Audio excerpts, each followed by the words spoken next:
Halo semuanya, perkenalkan saya Roro Ayu. Di sini saya akan mempresentasikan dashboard terkait hasil evaluasi karyawan yang mengundurkan diri dari perusahaan.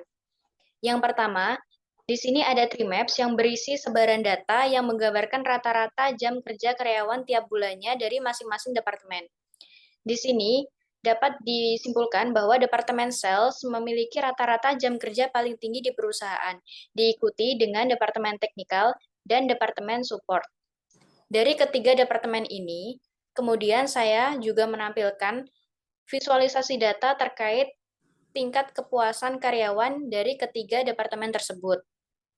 Yang pertama, dari Departemen Sales, ada 229 karyawan dengan tingkat kepuasan terendah dan 123 karyawan dengan tingkat kepuasan yang paling tinggi.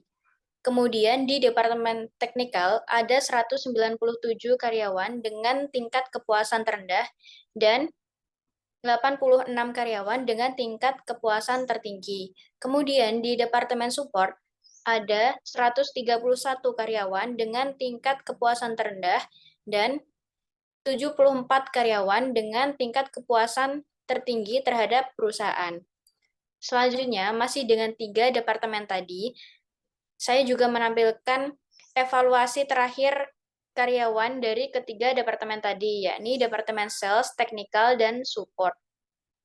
Yang pertama dari Departemen Sales, di sini ada 8 karyawan yang mendapatkan hasil evaluasi terakhir yang paling rendah, dan ada 301 karyawan yang mendapatkan hasil evaluasi terakhir yang paling tinggi.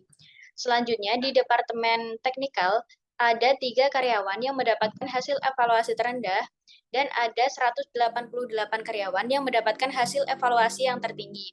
Selanjutnya, ada 3 karyawan dari Departemen Support yang mendapatkan hasil evaluasi yang terendah, dan ada 153 karyawan dari Departemen Support yang mendapatkan hasil evaluasi yang tertinggi. Selanjutnya, saya juga menampilkan visualisasi data terkait total karyawan yang mengundurkan diri dari masing-masing departemen berdasarkan salary level-nya.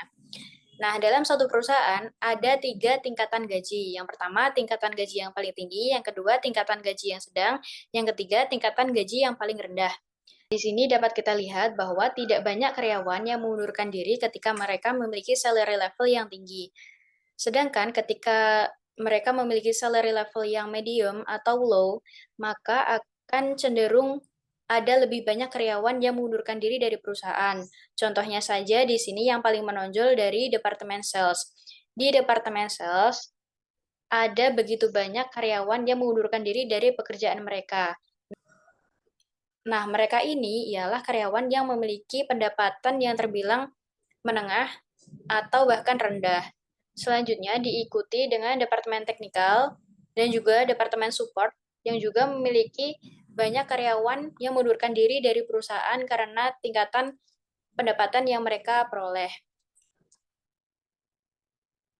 Selanjutnya, dari paparan data tadi dapat disimpulkan bahwa durasi kerja karyawan yang tinggi dengan total pendapatan yang rendah dapat menjadi alasan yang kuat mengapa ada begitu banyak karyawan yang memutuskan untuk mengundurkan diri dari perusahaan. Maka dari itu, solusi yang dapat dilakukan khususnya untuk Departemen Sales, Technical, dan Support yang mana memiliki durasi kerja yang paling tinggi dapat diimbangi dengan pemberian upah lembur di luar dari total salary yang diperoleh. Sehingga karyawan yang memiliki jam kerja lebih banyak daripada yang lain akan merasa lebih diapresiasi oleh perusahaan dan dapat meningkatkan loyalitas mereka pada perusahaan. Hal ini nantinya diharapkan akan berdampak pada penurunan jumlah karyawan yang mengundurkan diri dari perusahaan. Sekian presentasi yang dapat saya sampaikan. Terima kasih.